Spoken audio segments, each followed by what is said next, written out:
नेपाल के लिए हम रिलीफ मटेरियल्स यहाँ से इंडिया से भेज रहे हैं। कल भी एक लोड गया हुआ था। आज इसका रिलीफ मटेरियल जाएगा और क्योंकि आप इस प्लेन को उड़ाने वाले हैं, थोड़ा सा इसके बारे में डिटेल बताइए कि कब तक हम पहुँच पाएंगे, कितना टाइम लगता है। जी, ये एयरक्राफ्ट है C-17। ये लोड़ा जाएगा सर। यहाँ से नेपाल के लिए रिलीफ मटेरियल इंडिया से भेजा जा रहा है। कल भी एक पेलोड गया हुआ था। आप किसी प्लेन को उड़ाने वाले हैं, लेके जाने वाले हैं, थोड़ा सा डिटेल्स बताइए। प्लेन की खासियत क्या है, यहाँ से कितना सामग्री हम लेके जा रहे हैं और कब तक कितना टाइम ड्यूरेशन होगा। ये एयरक्राफ्ट है C-17 globemaster. Aircraft is versatile platform. ये we carry out around 70 tons of payload हम कैरी कर सकते हैं। एज ऑफ नाउ इसमें हम around 35 to 40 tons of relief material carry कर रहे हैं, जो कि NDRF का सम लोड है, टेंटेज है, dignity kits and medical हम कैरी कर रहे हैं। यहाँ से काठमांडू का flying time will be 1 hour and 15 minutes। So अब अभी डिपार्चर टाइम इज़ सुबह 9:30 बजे, तो around 10:45 will be landing at Kathmandu. हमने क्योंकि काफ़ी वहाँ पर सिचुएशन क्या हो सकती है ये पता नहीं है। हमें हो सकता है कि तुरंत नीचे उतरने का टाइम न मिल पाए, तो हमारे पास कितना जो फ्यूल होता है उसकी क्या तैयारियाँ होती हैं। अचानक से कोई कंटिजेंसी हुई तो क्या हमारे पास दूसरा कोई ऑप्शन हमने प्लान कर रखा होगा। अभी हम एडिक्वेट फ्यूल कैरी कर रहे हैं कि इन केस हमें अप्रोच में कुछ होल्ड करना पड़े, सो 1 से 1.5 घंटे के होल्डिंग हम कर सकते हैं। पर उसके भी अगर डिले अनसर्टेन है और हमें लैंडिंग नहीं मिल रही है, तो हमने with in India 2 bases earmark करके रखे हैं, जिनको इन्फॉर्म किया गया है कि अगर हमें डाइवर्ट करना पड़े तो हम वहाँ पे डाइवर्ट करेंगे, रिफ्यूल करेंगे, और फिर जब नेपाल से क्लियरेंस अगेन आएगा तो हम विल लॉन्च फॉर नेपाल। तो वो ऑल कंटिजेंसी जितने भी है, वेदर वाइज और any delay in airport wise, उन सबको हम केटर करके चलते हैं एज यूजुअल। क्या प्लान है अभी हम कितना क्रू मेंबर होगा साथ में जाने वाला आपके साथ साथ, और कब तक वापसी का अंदाजा है, क्योंकि कल भी हमारा पेलोड गया था तो उसके हिसाब से क्या अंदाजा रहता है। ये एयरक्राफ्ट कॉन्फ़िगरेशन में स्टैंडर्ड 2 पायलट होते हैं, बिकॉज ये HADR मिशन है, तो हम 3 पायलट, 2 लोड मास्टर और 4 ग्राउंड को कैरी कर रहे हैं। हम 1 घंटे 15 मिनट तक हम जाएंगे। फिर लैंडिंग करने के बाद, बिकॉज टनेज ज़्यादा है, तो हम एक्सपेक्ट करें 3 से 4 घंटे में इसकी ऑफलोडिंग हो जाएगी। फिर 4 घंटे के बाद हम टेक ऑफ करके वापस हिंडन भी रिकवर करेंगे।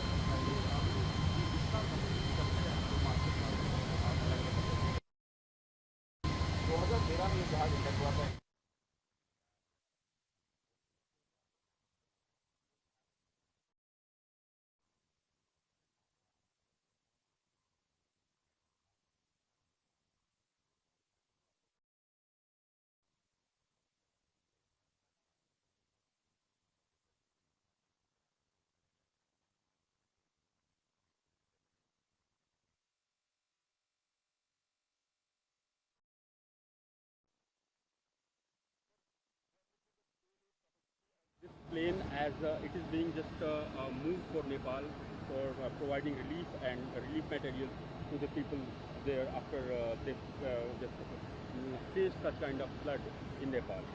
Okay, as you can see, the C-17 behind me is one of the largest aircraft we have in our inventory, and its payload capacity is per se 76 tons of payload that it can carry.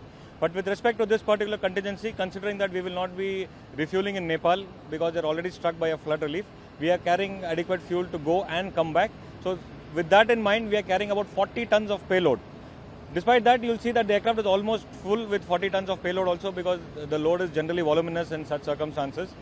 बड़े packets होते हैं, तो with 40 tons of payload that we are carrying, most of it is NDRF load, which is about 27 tons. NDRF load में अगर आप देखेंगे तो हमारे पास बेसिक सस्टेनेंस के लिए चीज़ें हैं, like mosquito nets, mosquito repellents, tarpaulins and dignity kits for female, male, children and such stuff.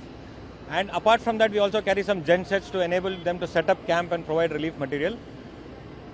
Other than the NDRF load, we are also carrying a host of medicines which have been provided by the Ministry of External Affairs, and that amounts to about almost 7 to 8 tons of medicine load, and food and water supplies. So 40 tons of payload is what this aircraft is presently carrying to Kathmandu under the given circumstances. This is the payload that it can carry. However, the capacity is about 76 tons, like I already brought out. What is the breakup of the payload in 40 tons? How much is being provided by the NDRF and how much material is medicine? So like I said, 27 tons is the NDRF load, which consists of essentials for survival, which I just brought out about. And about 10 tons is load which is medicines plus food and water. Total is amounting to close to 37 to 40 tons is what. The final figures, once we have loaded, will be given and manifested, and we'll be able to provide that to you. So as of now, we are expecting a payload of about 37 to 40 tons based on how much of load has been manifested and loaded into the aircraft. If you talk about such kind of relief materials being sent by India to other countries, and specifically if you talk about this Globemaster, have you ever used this version of Globemaster for such kind of contingency operations? Absolutely, this aircraft has been a first responder in most of the national disasters where India has decided to respond. And very recently, we had an earthquake in Venezuela, and the Globemaster was used even then. So, like I would like to say that whether it is at home within the country, closer home to our neighborhood like Nepal or Myanmar, or even it would be halfway across the globe, the Globemaster has been a first responder along with the C-130 Super Hercules, which is also based at Hindon. As you just especially mentioned that the payload capacity of the Globemaster is around 70 tons, and we are just carrying 40 tons. Is there any strategic way of sending such a kind of materials or something else? Absolutely, it entails a lot of calculation. It is not just that we come at this figure of 40 tons. Like I told you, we need to carry extra fuel because we don't plan to refuel in Kathmandu. So if let us say, for example, if I had fuel available in Kathmandu, I would have carried lesser fuel and more weight so that I can refuel there and come back. But it is not right for us to go to a country which is affected by floods and then ask them for fuel also. So we don't want to burden them. So that is why we are carrying more fuel, and we have adjusted the weight according to the fuel. One more important factor is that Kathmandu is at a higher altitude airfield. At higher altitude, the performance of the aircraft, all aircraft across the world, they do deteriorate because these engines are air-breathing engines, and whatever the effect of the atmosphere, which I will not bore you with right now, they will degrade. So 40 tons is a very well calculated and well planned figure that has been projected, and that's why we are carrying 40 tons. Thank you. Yeah. Thank you.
Sir, कब आप लोगों को पता चला कि इस तरह का रिलीफ मटेरियल इंडिया से नेपाल की तरफ भेजा जा रहा है? और जैसे पता चला कि कल भी एक पेलोड गया था यहाँ से, हमने कैसे तैयारियाँ की, कौन कौन से ग्लोमास्टर को भेजना है या किस जहाज़ को भेजना है, उसके लिए कैसे प्लानिंग? देखिए, कल हमें पता लगा है दोपहर में कि ऐसे हमारे लिए फ्लड रिलीफ के वहाँ पे ऑपरेशंस करने पड़ेंगे नेपाल में। तो इसके लिए हमें जैसे ही इन्फॉर्मेशन मिली, क्योंकि हम लोग इन चीज़ों के लिए सदैव तत्पर रहते हैं, तो हमारा एक C-130J हरक्यूलिस को हमने तैयार किया और उसमें हमने लोड किया रिलीफ मटेरियल, मेडिसिन और जनरेटर, जो कि हमने सिविल अथॉरिटीज़ स्पेशली NDRF के हेल्प से हमने लोड किया और जितनी जल्दी हो सके तैयार करके जहाज़ को यहाँ से लॉन्च किया, जो कि रात को अराउंड 8:30 बजे यहाँ से टेक ऑफ किया और 2 घंटे के अंदर वो नेपाल में जाके लैंड करा और उसने वहाँ 10 टन के करीब रिलीफ मटेरियल को वहाँ पे सप्लाई किया। उसके अलावा अभी एक C-70 जैसे कि आप पीछे देख सकते हैं, ये तैयार हो रहा है। अराउंड 35 टन लोड इसमें भी जा रहा है और ये अभी थोड़ी देर बाद टेक ऑफ कर जाएगा और विद इन मे बी 1.5 घंटे के अंदर ये जाके काठमांडू में लैंड करेगा और फिर रिलीफ मटेरियल सप्लाई करेगा। तो इन सब मिशंस में सबसे इम्पॉर्टेंट होता है टाइमली सपोर्ट प्रोवाइड करना, जो कि हमारा एम है। पहले इस तरह से कितने मिशन में हम लोगों ने सपोर्ट इस तरह से प्रोवाइड किया था इंडिया की तरफ से, और कौन कौन से हम, जैसे कि इस बार हरकुलिस आपने बताया और जी। व्योम आपने बताया यूज़ करना, पहले भी क्या सेम यूज़ किया गया था या कुछ चेंज हुआ था? जी, देखा जाए तो एयरफोर्स जो है इसने सिर्फ कई बार तो इंडिया में ही विद इन कंट्री बहुत ज़्यादा जगहों पे flood relief, earthquake relief operations करे हैं। इसके अलावा हमने आसपास की नेबरिंग कंट्रीज़ जो है हमारी, चाहे वो नेपाल हो, म्यांमार हो या श्रीलंका हो, वहाँ पे भी हमने कई बार ऐसे रिलीफ ऑपरेशंस करे हैं। अभी लेटेस्ट आपने देखा होगा ऑप एमिस्टाड जो कि वेनेजुएला में हुआ था, वहाँ पे भी हमने किया है। तो देखा जाएगा दुनिया के किसी भी कोने में जब भी ज़रूरत पड़े इंडियन एयरफोर्स हेल्प करने के लिए सदैव तत्पर है। तो अभी जैसे प्रेजेंट जो ऑपरेशंस चल रहे हैं, इसमें हमारा एक जहाज़ कल जा चुका है, आज एक C-17 जाना है। अगर और आगे ज़रूरत पड़े उसके लिए भी हम तैयार हैं। जिस तरह से रिलीफ मटेरियल भेजा जा रहा है, वहाँ पे जो कंडीशंस होंगी, हो सकता है कि वेदर के हिसाब से अनुकूल ना हो, जी तो क्या उसके लिए भी प्लानिंग है कि क्योंकि वहाँ पे हमें हो सकता है हावर करना पड़े जी, या जी। दूसरे डेस्टिनेशन के लिए भी तैयारी करनी पड़ सकती है, क्या उसके लिए प्लानिंग है हमारी?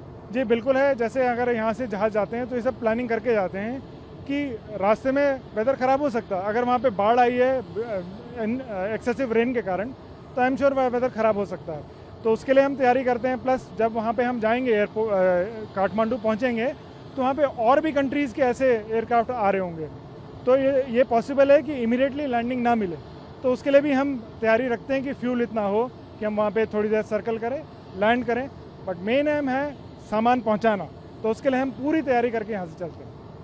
क्या अभी आर्मी को, एयरफोर्स को किसी तरह की हिदायत मिली है कि अपने हेलीकॉप्टर्स वगैरह भी तैयार करेंगे? हो सकता है कि रेस्क्यू ऑपरेशन में हमारी टीम की भी जरूरत पड़े, NDRF भी हो सकता है कि भेजी जा सकती है, उसके लिए क्या कुछ प्लानिंग हो रखी है या कोई ऑर्डर मिला है अभी तक? जी, इसके डिटेल्स मुझे नहीं पता है, बट इतना तो है कि हाँ, हेलीकॉप्टर्स भी स्टैंड बाई पे हैं, वो भी तैयार हैं, वो भी लॉन्च हो सकते हैं।